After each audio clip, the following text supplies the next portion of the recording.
I'm Lexi, and this is what you should know.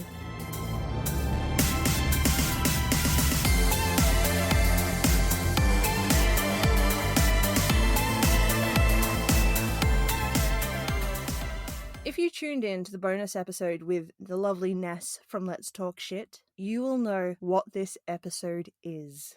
Much like you would know what it is if you read the title. But can I just say, I am super excited to do this episode. I haven't done any real actual history for Australia since episode 10, when I covered the shocking history of Murder Island.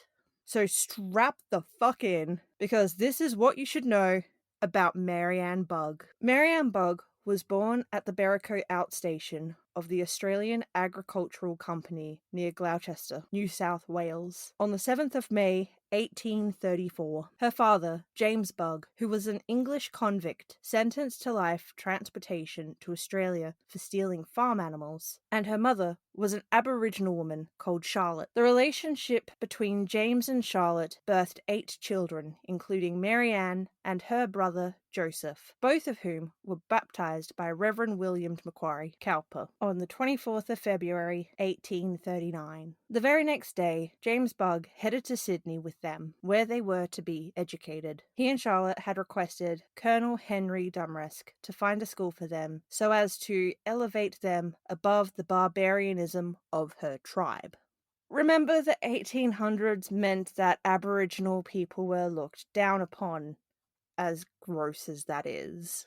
Henry received approval to send them to the orphan school at Parramatta. However, they were not educated there, and all that is known with certainty is that Mary Ann attended school somewhere in Sydney, where she learnt literacy, numeracy, and domestic skills, before returning to Berrico when she was around the age of 10 years old. While she would have been considered privileged to have been educated, it shouldn't be taken as a privilege. These institutions taught children to submit to brutal discipline, but did little to convert them to a morality different from their parents. Due to the education she received, she had a degree of literacy uncommon among people of her race and class, says historian and author Carol Baxter. She then continued to say, this was a woman who had no place in society. She was educated at the time when Aboriginal children weren't educated. You've got this child who's a mix of 2 worlds, and neither would accept her. This degree of European learning would help Mary Ann in her later encounters with the justice system after she eventually began bushranging. On the 1st of June, 1848, less than a month after her 14th birthday, Mary Ann married a man named Edmund Baker at the Church of England in Stroud. They appeared to have a daughter that they had named Helena, although this cannot be stated with certainty due to the lack of records that have been successfully kept from that time. However, it can be stated that that marriage ended within a year or 2. Conflicting reports make it hard to tell whether or not this was a breakup or if Edmund had passed away. Mary Ann then moved to the Bathurst district with her second partner, John Burroughs, where they were living when gold was discovered at the Turon River in July of 1851. A son, James, was born in 1851 and another son, John, in 1853. By the time her second son was baptized, the couple had settled in the Mudgee district. By mid-1855, Mary Ann had left John Burroughs and was living with an ex-soldier, James McNally, to whom she bore another 3 children, Mary Jane, Patrick Christopher, and Ellen. James McNally was a farmer at Cooyal north of Mudgee, and it was there in 1860 that Mary Ann met ticket of leave convict Frederick Ward,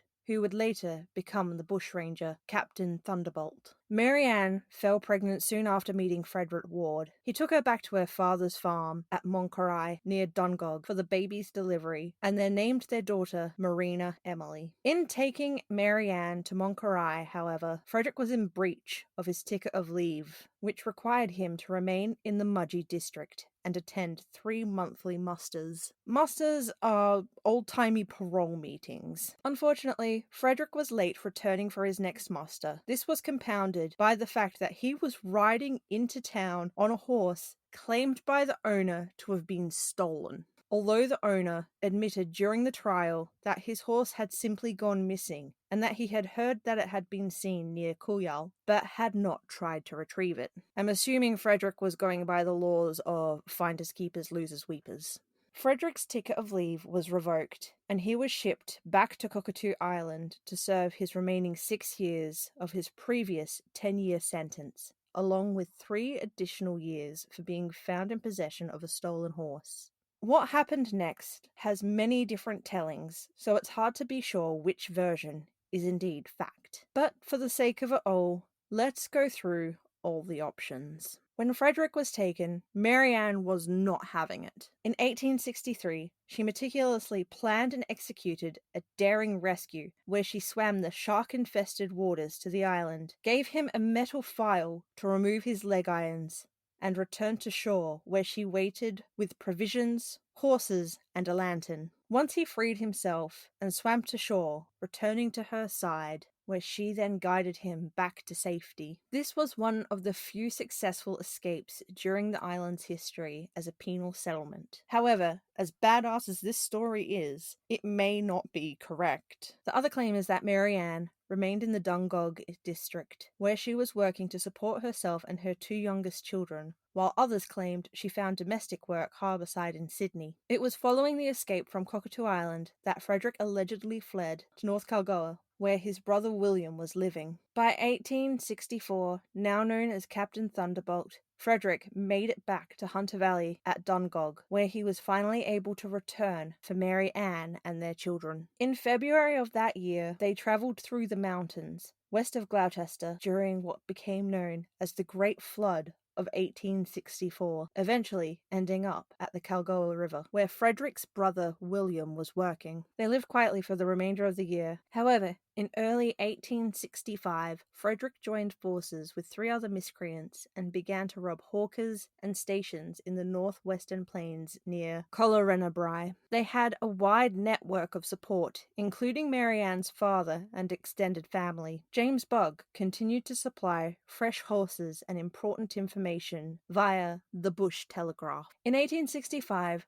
Mary Ann gave birth to another child, a daughter she named Elizabeth Ann Ward, although she later left the child with friends or relations, as she had done with her 2 eldest daughters, so she could remain on the run with her husband, Captain Thunderbolt. She was not only his lover, but his eyes and ears, keeping him safe from the troopers. She acted as his scout, visiting towns to find out if troopers were around. However, there is no evidence to support that she had accompanied him during his robberies, although the community at large believed that she did, as it would be reported that she was seen with him when entering town. Maitland Mercury from 1864 recorded Captain Thunderbolt was accompanied by a half-caste woman and 2 children, which he generally kept in the background when making inquiries. Mainly, Mary Ann would look after their bush camps and organize food for the gang. Several reports describe her as looking like a young man, wearing knee-length Wellington boots, trousers, a Crimean shirt, a monkey jacket, and a cabbage tree hat, the dress of a flash stockman of the day. Also, she rode astride like a man, rather than side saddle, as was customary for women in those days. She was proud of her association with Captain Thunderbolt,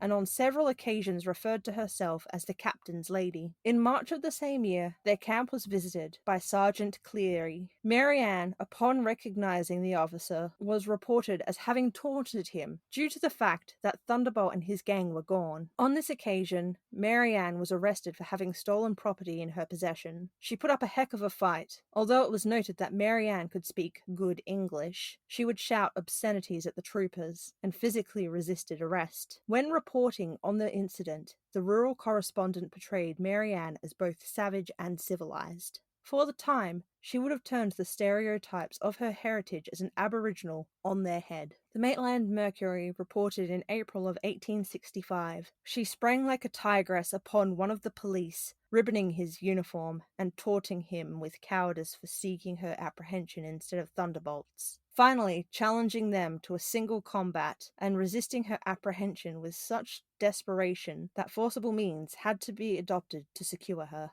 Marianne and her 2 children were detained at Forrester's Wilby Wilby station while the police went in search of Captain Thunderbolt. On the 4th of April, his gang invaded the station, rescuing Marianne. In 1866, she was sentenced to 6 months in jail for vagrancy. However, an outcry in Parliament led to the Attorney General to examine the paperwork associated with her conviction and to recommend her release on the grounds that the charges had been poorly phrased and did not use the necessary terminology to convict her under the Vagrancy Act. A year later, Marianne was arrested by police on charges of stealing 12 yards of fabric, which she claimed to have bought at a nearby store. However, she wasn't able to present a witness or a receipt. She was sentenced to 3 months in jail. Angered by this, Marianne wrote her own petition to the governor, and public support poured in, with one letter to the local newspaper referring to the arrest as a gross injustice. After further investigations, the Inspector General of Police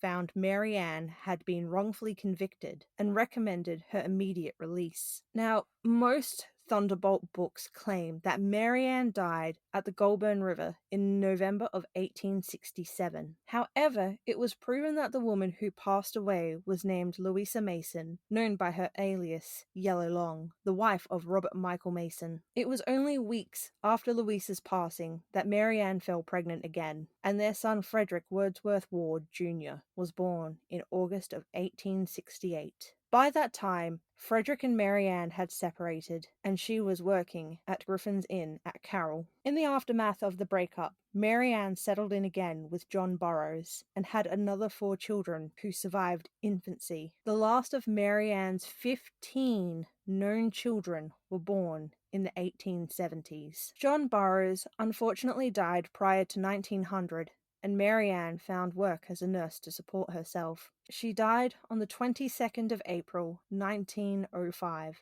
at her home in Gladstone Street, Mudgee. Her cause of death was listed as senile decay. Her son Frederick took after his birth father, becoming a groom and later a horse trainer. He died unmarried as Frederick Wordsworth Burroughs in 1937. Unfortunately, due to the frustrating act of whitewashing history, not a lot could be found. However, historian Carol Baxter stated in a 2019 article, Marianne may have circulated the myth that she was Maori, concealing her heritage at a time when Aboriginal children were often removed and raised on missions or reserves. The practice was to hopefully, quote unquote, breed the black out of them, which just horrifies me. Carol Baxter was quoted as saying, Marianne was someone who tried to fight for her own voice in a society that didn't want to give her a voice, a society that had no one backing her up. She is one of the most unusual women of her time. And on that solemn note, that is all I have for you this week. I know, it's a short one. I apologize, there is definitely not a lot of information out there, but I will be posting some lovely images regarding Ann Bugg on Facebook and on Instagram, What You Should Know Australia. If you have any case requests or if you have any Australian ghost stories, so I'm putting out the call, ghost stories that are Australian based, pretty please send them to me. Send them by email, whatyoushouldknowaustralia@gmail.com. Again, ghost stories. Bonus points if it's military ghost stories. Those barracks are ancient and I want to know. But until next week, stay safe and stay hydrated. Bye!